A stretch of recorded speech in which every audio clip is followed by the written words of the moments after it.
Hello everyone, welcome to JRF Adda. कैसे हैं आप सब लोग? मेरा नाम वर्षा गौर है, मैं आपकी पब्लिक एडमिनिस्ट्रेशन के एजुकेटर हूं। ये मेरा इंट्रोडक्टरी बायो है। इसी के साथ डाउनलोड कर लीजिए जेआरएफ अड्डा एप्लीकेशन को, जहां पर आपको free test, free PDFs, free mock length, जो फुल लेंथ मॉक टेस्ट होते हैं वो प्रोवाइड हो रहे हैं। काउंसलिंग सेशंस आपके लिए टाइम टू टाइम कंडक्ट होते रहते हैं। एंड आप सभी के लिए यूजीसी नेट करंट्स लेकर 28 days 28 state 28 initiative you must know आपके सामने लेकर आ चुकी हूँ। एंड आज का जो स्टेट है इसके बारे में बात कर लेते हैं। उससे पहले आज का कोट देख लीजिए। Nelson Mandela, former president of South Africa, इन्होंने एक बात बोली थी that if people can learn to hate, they can be taught to love, for love comes more naturally to the human heart than its opposite.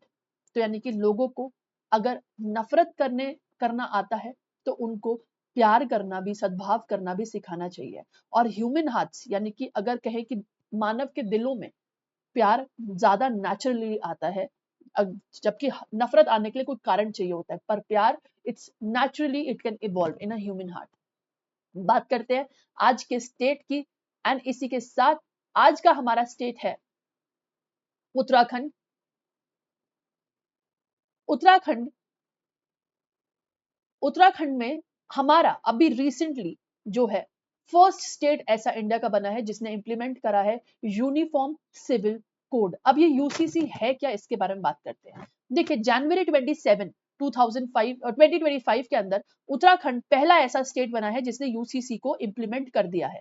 और इसके अंदर जो है, मतलब ऑब्वियसली चीफ मिनिस्टर उस समय जो हमारे पुष्कर सिंह धामी जी थे, उन्होंने यूसीसी पोर्टल को इंप्लीमेंट करा है, इशू कर दिया है नोटिफिकेशन, सिविल कोड अप्लाई कर दिया है देहरादून, मतलब देहरादून से इसको अडॉप्ट किया उत्तराखंड से।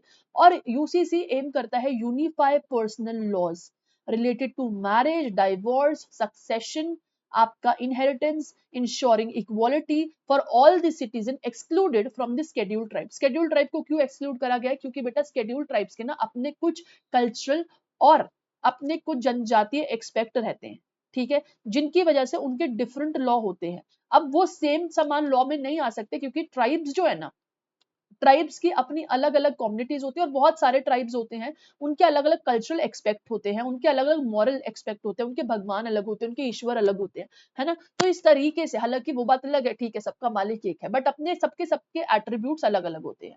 तो अगर मैं बात करूं तो सिवाय एसटी कम्युनिटी के बाकी सब कुछ जो है, सारे कम्युनिटी में आपका इक्वल लॉ की, यूनिफाई पर्सनल लॉ की बात करी गई। बैकग्राउंड के ऊपर बात कर लेते, देखिए बात तो इसकी 2024 से चल रही थी और जो है मार्च में ये बिल को ग्रांट मिला प्रेसिडेंट द्रौपदी मुर्मू के आते ही। यूनिवर्सल और equal set of personal law status की बात करी गई। उत्तराखंड गवर्नमेंट ने इंट्रोड्यूस कर दिया था Uttarakhand universal civil code act आपका 2024 में, और क्रिएट कर दिया था, और क्रिएट और कैंसिल कर दिए थे bills related to the document जो कि codicils under the rules of inheritance. Law apply throughout the state, universal law throughout the state apply होता है, ठीक है, और उनके ऊपर भी अप्लाई होता है जो उत्तराखंड से बाहर रह रहे। जैसे मान लो कोई उत्तराखंड का इंसान है, वो दिल्ली आकर रहने लग गया, या लेट्स से आपका मुंबई जाकर रहने लग गया, तो उनके ऊपर भी अप्लाई होती है। यूसीसी है क्या बेटा?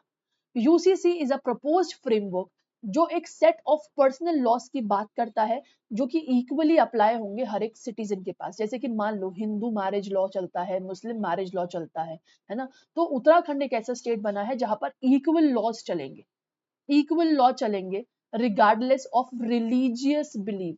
एट प्रेजेंट पर्सनल लॉज जो है, पर्सनल लॉज के अंदर marriage, divorce, inheritance, adoption, maintenance are governed by the religious custom. जैसे मैंने अभी बताया कि हिंदू लॉ, मुस्लिम लॉ है ना, ये रिलीजियस कस्टम्स के हिसाब से चल रहा है। लेकिन उत्तराखंड में अब ये सारी चीजें इक्वली चलेंगी।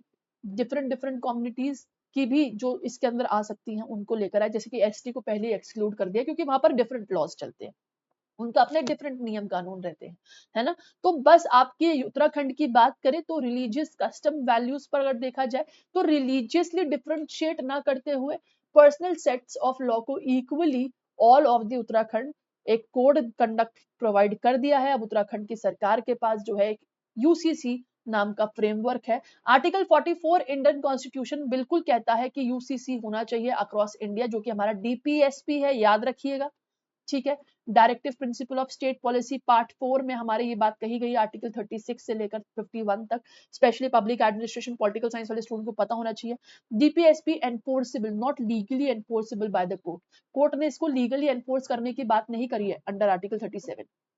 इन्होंने बोला है कि जरूरी नहीं है कि हर एक स्टेट को बाउंड करना पड़ेगा, ठीक है, बल्कि लेकिन यह है कि कुछ स्टेट्स कर सकते हैं अगर वो करना चाहे तो, जो नहीं करना चाहते वो ना करें, है ना। करंटली गोवा जो है, गोवा की एक सबसे बढ़िया बात यह है कि गोवा एक ऐसा स्टेट है जिसमें सिविल कोड कब से चल रहा है, जिसमें civil code Portuguese colonial period से चल रहा है, बहुत पुराना चल रहा है। पोर्टुगीज के साथ गोवा की जो हिस्ट्री है काफी पुरानी है, और पोर्टुगीज जब आए थे भारत के अंदर, गोवा के अंदर स्पेसिफिकली, तब से यूनिवर्सल सिविल कोड गोवा के अंदर एग्जिस्ट कर रहा है। तो ये भी एक तरीके से आपका जीके का चीज हो सकता है, इसको ध्यान रखना।